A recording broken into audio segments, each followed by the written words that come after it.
डॉक्टरों का पेशा बहुत ही महान है। वे अपने व्यापक ज्ञान और उपकरणों से लैस होकर मरीजों का उसके रोगों को मिटाने में हर संभव तरीके से उपचार करते हैं। अगर डॉक्टर को भगवान का दर्जा दिया गया है तो ये बात कहीं न कहीं बिल्कुल सच साबित होती है डॉक्टर एनसी गुप्ता की। जी हाँ, डॉक्टर एनसी गुप्ता की आज कहानी हम आपको बताने जा रहे हैं, जो एक सीनियर ऑर्थोपेडिक सर्जन हैं, जिनका जीवन एक प्रेरणा है, एक मिसाल है। आज से कई साल पहले जब मेडिकल प्रोफेशन में आधुनिक सुख सुविधाएं नहीं थी, आधुनिक उपकरण नहीं थे, उस समय अपनी सूझबूझ और समझदारी से कई मरीजों की उन्होंने जान बचाई। उन्होंने कई मरीजों को न केवल मौत के मुंह से निकाला, बल्कि अपने मेडिकल प्रोफेशन से अलग हटते हुए उन मरीजों की नौकरी तक लगवाने में मदद की। जो मरीज दवाइयां नहीं खरीद पाते थे, उन्हें मेडिकल से फंड जुटाकर दवाइयां खरीदने में भी मदद की। उनका पूरा जीवन हम सब के लिए एक प्रेरणा है। जो लोग मेडिकल प्रोफेशन से जुड़े हैं उनके लिए भी, और जो लोग अपने जीवन में कुछ मोटिवेशन देखना चाहते हैं तो वो डॉक्टर एनसी गुप्ता को देख सकते हैं। आइए आपको दिखाते हैं उनसे बातचीत के प्रमुख अंश। यूँ तो हम लोगों ने बहुत सारी मोटिवेशन स्टोरीज सुनी हैं और उन स्टोरीज को सुन के कहीं ना कहीं हमें अपने जीवन में बहुत सारा मोटिवेशन भी मिलता है। आज हम एक रोशनी डालते हैं डॉक्टर एनसी गुप्ता, उनकी ज़िंदगी पर, जो उनकी पूरी जीवन कैसे मोटिवेशन रहा, कैसे एक बहुत अच्छी कहानी आज हम आप लोगों के सामने साझा करेंगे, जिसमें एक शख्स जो अपनी ज़िंदगी और मौत के बीच में जूझ रहा था, डॉक्टर एनसी गुप्ता की मदद से कैसे उसने दोबारा से अपनी ज़िंदगी को पाया। तो आइए आज हम आपको रूबरू कराते हैं डॉक्टर एनसी गुप्ता से। हमारे आज के खास मेहमान हैं। सर नमस्कार। नमस्कार सर, सबसे पहले तो आप अपना एक थोड़ा सा परिचय दीजिए हमारे चैनल पे दर्शकों को। जी, मैं एक अस्थिरोग डॉक्टर हूँ, जिसको इंग्लिश के अंदर ऑर्थोपेडिक सर्जन कहते हैं। मैंने MBBS all India institute of medical sciences Delhi से पास किया था, और उसके बाद MS मैंने दिल्ली यूनिवर्सिटी से किया है।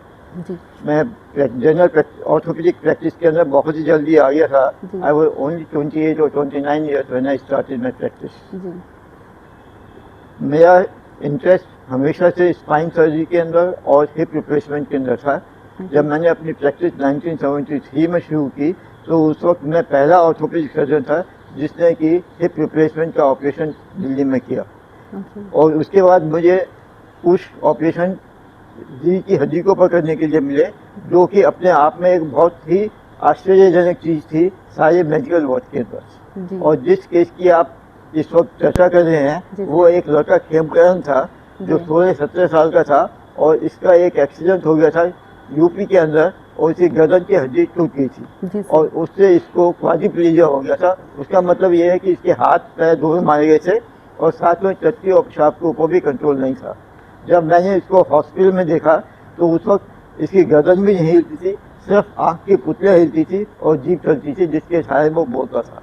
सर, जैसे आपसे बातचीत में पहले आपने कहा था कि जब उनकी मेडिकल रिपोर्ट आपके सामने आई थी तो लोगों ने बोला कि ये पोस्टमार्टम की रिपोर्ट है और ये किसी जिंदा शख्स की रिपोर्ट नहीं हो सकती। हाँ। बिल्कुल सर, तो क्या बोले? तो वो एक्चुअली जो है एक डॉक्टर हैं यह गाजियाबाद के अंदर, डॉक्टर कंसल जी, वो न्यूरो सर्जन है, और वही एक्चुअली उन्होंने मुझे दिखाया था। और उसके बाद मैंने यही समझा, और जैसा दूसरे लोगों ने भी कहा शायद ये किसी पोस्टमार्टम का एक्स है, लेकिन नहीं, वो मरीज जिंदा था और सेंट में हॉस्पिटल में लेटा हुआ था, और उसकी हालत, हाथ पैर कुछ नहीं चलते थे, गर्दन भी नहीं हिलती थी, सब जीभ और आंखें चलती थी। सर, उस ज़माने में इतनी सारी मेडिकल की सुविधाएं उपलब्ध नहीं थी डॉक्टर्स के पास, जैसा कि हम आजकल देखते हैं कि बहुत सारी मेडिकल फैसिलिटीज़ हैं डॉक्टर्स के पास, वो इक्विपमेंट्स हैं, वो गैजेट्स हैं जिनकी मदद से हम ऑपरेशन कर सकते हैं, ऑपरेशन को अंजाम आप लोग दे सकते हैं। तो सर, उस ज़माने में कितनी सारी मुश्किलात का आपको सामना करना पड़ा उस ऑपरेशन के लिए? ये एक अजूबा ही था। सेंट जॉर्ज हॉस्पिटल उस वक्त जो है एक जनाना हॉस्पिटल था, उसको डिलीवरी हाउस बोलते थे। उन्होंने उसी साल मुझे रिक्वेस्ट किया था कि ऑर्थोपेडिक डिपार्टमेंट शुरू करना है, और मैं वो करने में लगा हुआ था। लेकिन जिस वक्त ये पेशेंट वहाँ दाखिल हुआ, उस वक्त वहाँ ऑर्थोपेडिक की कोई फैसिलिटी नहीं थी। तो मुझे सारी चीज़ें जो है लोकल चीज़ों से ही बना करके करनी पड़ी, और fortunately good luck for the patient and for me that these things worked. जब मैंने उसको ऑपरेशन थिएटर में ले जाकर के ऑपरेशन किया, तो वहाँ ऑपरेशन थिएटर में भी कोई इंस्ट्रूमेंट इस प्रकार के नहीं थे जिससे कि ऑर्थोपेडिक सर्जरी की जा सके। मैं जब ऑपरेशन करके बाहर आया तो एक डॉक्टर वहाँ, डॉक्टर मैथ्यूज थे, वो खड़े हुए बहुत सीनियर सर्जन हैं, वो यूरोलॉजिस्ट। तो उन्होंने कहा, NC you need no instruments, you only need a patient to operate. Okay नहीं सर, बहुत अच्छी बात आपने कही। उस ज़माने में डॉक्टर ने सर से बोला कि you don't need for instrument, you need a patient to operate. तो इतनी बड़ी बात है कि अगर आप किसी की जान बचाना चाहते हैं तो वो जज्बा एक होना चाहिए। और डॉक्टर साहब ने अपने जीवन में बहुत सारे ऐसे लोगों की जान बचाई। बहुत सारे ऐसे लोग थे उस ज़माने में, लोगों के पास आमूमन इतने पैसे नहीं होते थे। बहुत साल पहले की हम बात कर रहे हैं, कई दशक पहले की ये बात है कि वो अपना जीविका चला सके। और उस सिचुएशन में अगर कभी वो किसी एक्सीडेंट या किसी ऐसी दुर्घटना से ग्रस्त होते हैं तो डॉक्टर की जो मेडिकल फीस थी उन लोगों के लिए जुटा पाना तो बिल्कुल नामुमकिन ही था। उस समय में वो सारे मरीज़ जब डॉक्टर एनसी गुप्ता से मिलते थे तो डॉक्टर साहब को एक मसीहा भी कहा जाता है उनके क्लिनिक में, कि वो ऐसे लोगों की न केवल मदद करते थे, और आपको जानकर ये बहुत आश्चर्य होगा कि डॉक्टर साहब ने उन लोगों की नौकरी लगवाने में भी बहुत मदद की। और कुछ लोगों को तो उन्होंने अपने मेडिकल जो उनका हॉस्पिटल था उसी में नौकरी दी। डॉक्टर साहब, आपने खेमकरन जी को भी नौकरी दी थी। उस समय उनकी आर्थिक स्थिति थोड़ी ठीक नहीं थी, जो पेशेंट जिनकी आपने जान बचाई वो थी। काफ़ी नाजुक स्थिति में थे। जी। मुझे उनके ऑपरेशन खर्चे के लिए भी लॉयंस क्लब से थोड़े फंड लेने पड़े थे। जी जी और ये जो है happen more than half a century ago, जी जी not decade but half a जी। सेंचुरी। ओके जी sir. But God was great. God is great. जी, वो सर। उसको हेल्प किया, and he has achieved outstanding merit. He started as a clerk in Syndicate Bank that kept on passing all the exams one by one, and ultimately now he is supervising almost more than 100 branches of Syndicate Bank in UP. जी sir ने बहुत अच्छी बात कही। जिनकी जान बचाई थी, खेमकरन उनका नाम था, उन्होंने सर के क्लिनिक में कुछ टाइम तक नौकरी भी की और उसके बाद अपने पैरों पर खड़े होकर उन्होंने सिंडिकेट बैंक में एक बहुत अच्छे पद को उन्होंने प्राप्त किया। और सर की कहानी में हम आगे बढ़ते हैं। सर की जो दिलचस्पी है वो किताबें लिखने में भी है। बहुत सारी कुछ सर की जो दिलचस्पी है वो शेयर मार्केट में भी थी। तो सर ने एक बहुत अच्छी किताब यहाँ लिखी है, how to enter in the stock market with 1000 rupees. आइए उस किताब के बारे में सर से हम चर्चा करते हैं। सर, यूँ तो आपकी जीवन से बहुत कुछ सीखने को हम लोगों को मिलता है, बहुत अच्छी मोटिवेशन हमें मिलती है, और साथ साथ आप योगा के बारे में भी लोगों को प्रेरित करते हैं कि योगा कैसे हमें हील करता है। तो उसके बारे में सर आप क्या कहना चाहते हैं? ऐसा योगा जो है ये हमारी को एक सांस्कृतिक विरासत में मिला है, और ये एक बहुत ही यूजफुल, फ़ायदेमंद, लाभकारी सेट ऑफ एक्सरसाइजेस है।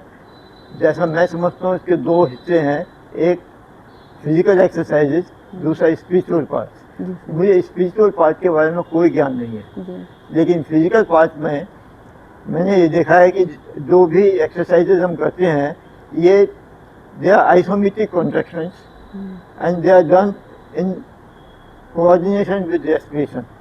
एक्सरसाइजेज जो दो प्रकार की होती हैं, एक तो होती है जिम के अंदर, वो होती है आइसोटोनिक एक्सरसाइजेज, उसके अंदर मसल्स हाइपरट्रॉफी हो जाते हैं और बॉडी जो है एक बहुत ही ज़्यादा मस्कुलर बन जाती है, और जो कि किसी स्टेज पर जाकर के देखने में अच्छी भी नहीं लगती है, और उसकी वजह से कई प्रकार के रोग भी लग जाते हैं। On the other hand yogic exercises जो हैं वो शरीर को हाइपरट्रॉफी नहीं होने देती। आपने कभी बहुत अच्छा वर्ड आपने बोला, हाइपोटोनिक, ये जो वर्ड था।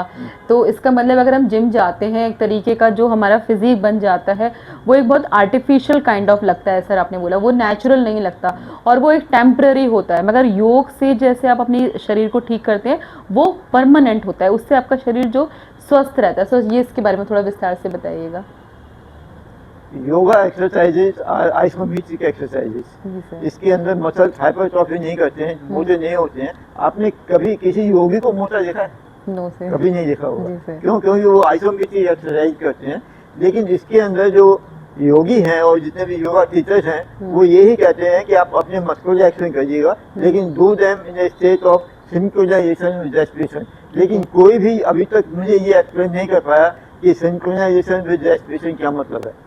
मेरा अपनी जो स्टडी है पिछले 5-7 साल से, मैं इसमें काफ़ी डीपली इन्वॉल्व हूँ, मैं अपने पेशेंट को भी योगा बेस्ड एक्सरसाइज बतलाता हूँ।